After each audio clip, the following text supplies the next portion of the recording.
It was mortifying and exhilarating, this feeling, and she would just as soon forget it. Sarah clutched the baby tighter and poked a bottle of formula in his mouth. She whispered his name, which her mother had given because Sarah had not bothered to think of one, and leaned close to his head, smelling powder and a lingering stink from the diaper. And underneath all that, something almost nice, like her own hair when she had not washed it, or the foreign familiar scent of another person that hid under perfume.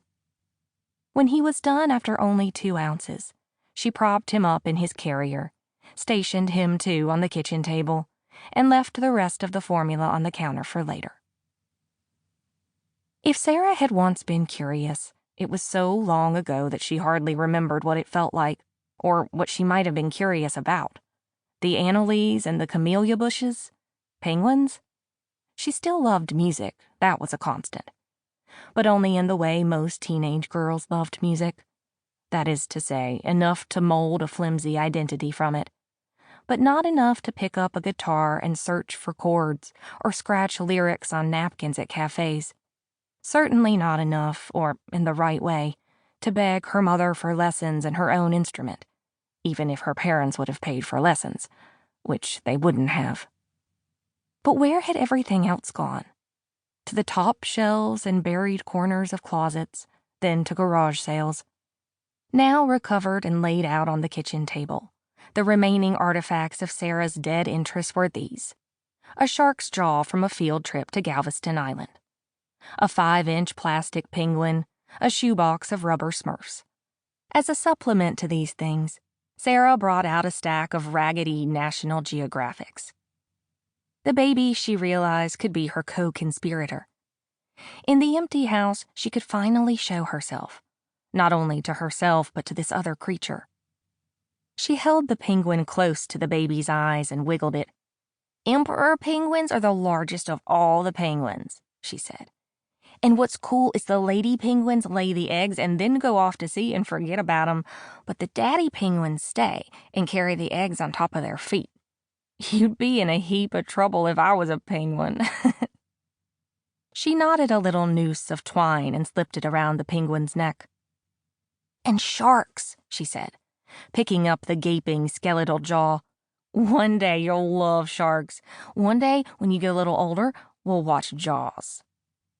With no one to see and conclude that whatever she was feeling was not the right thing, or worse, that it was the right thing and she would be a good little mother after all, Sarah, she couldn't help herself, kissed her baby on his smooth, round forehead and let him curl his hand around her finger. They held on to each other like that for a little while, and she thought that at last they had reached an understanding, come to an agreement. By noon, the mobile was well underway. Sarah had manipulated the wire hangers until, all joined together, they formed an asterisk that could be hung from its center. She dangled the penguin from one arm of the asterisk, the shark jaw from the next. These she counterbalanced with a constellation of Smurfs, carefully arranged on the opposite arms. Still, there were gaps to fill. She turned to the old National Geographics.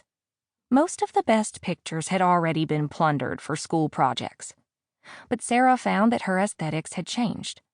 Whereas she once might have cut out the prettiest, seals, tigers, or else the most revolting, insects, innards, she now lingered on humans, masked dancers, totems, and statues, on faces reconstructed from prehistoric skulls and given intelligent, watchful eyes under their apish brows.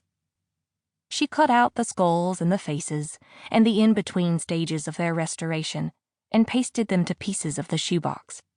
As they dried, she attached these too to the arms of the mobile. The baby had fallen asleep, and all around his carrier on the kitchen table and scattered across the floor were bits of paper and twine, small puddles of glue and sharp little bits of metal that had snapped off the hangers. The mobile itself lay in a tangle in the middle of the mess. Sarah felt a little too focused, and a little gnawed. She was both the pencil and the teeth that chewed it. It would be good to have a cigarette, but there were none in the house, and she was just deciding that the baby would probably